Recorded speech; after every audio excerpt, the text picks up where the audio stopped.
This next match, one fall with a 10-minute time limit. It is a non-title match. Introducing first, at 210 pounds, she is owned by Ashley Kennedy from Oakland, California, the Beast. And her opponent, she is the LPWA Ladies Champion at 130 pounds from Perth, Australia, Suzan Sexton. Hey, where's your milk bag?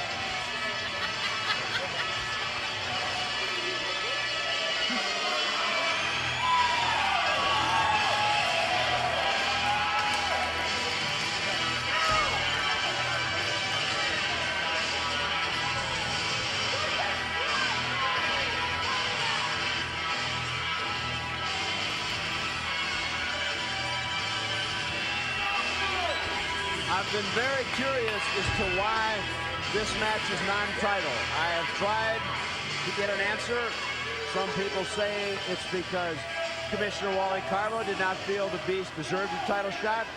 Some people have said because Suzan Sexton refused to put the title on the line. There's been a lot of questions unanswered, but one answer we're about to have right now: can Ashley Kennedy's Beast hold her own or defeat the world champion? I guess I would have to say, having been champion a number of times myself, even if you have an untitled match, believe me, people are looking for you to get beat.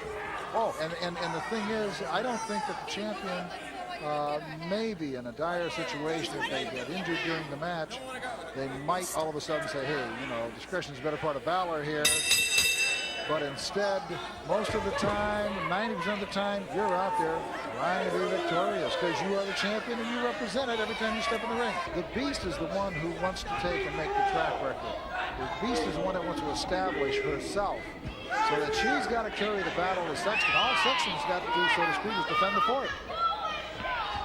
And Sexton ducks right out underneath, perhaps trying to frustrate the Beast, and hopefully if she gets her frustrated enough, the Beast will make a mistake.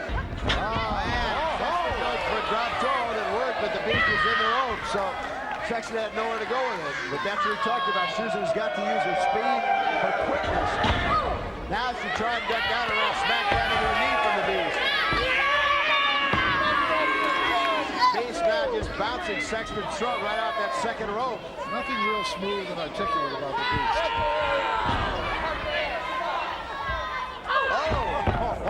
Forearm knocked the champion halfway across the ring. Beast follows right up with a knee to the back. And now just sitting right across her on that bottom rope. Our microphones are picking up the scream of desperation of the champion. And we have talked about in the past, superstar Suzan Sexton has been defending the title, a very worthy champion all over the world. I don't know if that jet lag is beginning to take its toll, but in some matches she has not looked quite as sharp as she normally does. Well, let's take a look at what we're talking about here. The referee is well over 6 feet tall, well over 235 pounds, and he almost stands side by side with the Beast. If anybody would want to, yeah, exactly. I mean, there's no difference there. If anything, that 210 pounds might be a little light. Light side, yeah, you got it. That may be before breakfast. Sexton right now, well, she does get a boot in, but it really doesn't have much effect, almost like a mosquito bite so far. Now Sexton with a knee continues to work away at the breadbasket of the Beast. That might be a weakness. It surely might. Sexton hammering away. Boy, I tell you, that shot has got everything, and the Beast just hasn't left her feet yet. But now she comes right back, rakes her eyes right across the champion. Now it goes into almost a nerve hold. Going for the traps right there. I mean, both the traps, if you can squeeze the trapezius muscles strong enough, hard enough, long enough, the nerves will actually put the arms to sleep. Both the nerves running down into the arms, that's exactly how it will affect them. And continues to work right on the trapezius muscle. Sexton now laying across that lower rope.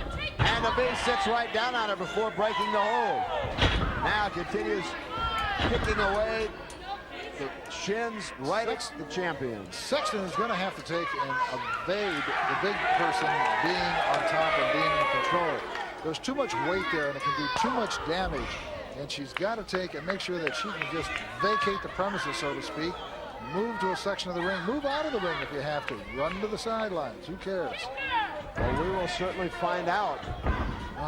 But at this point, the Sexton champion, you can see Sexton's hurt.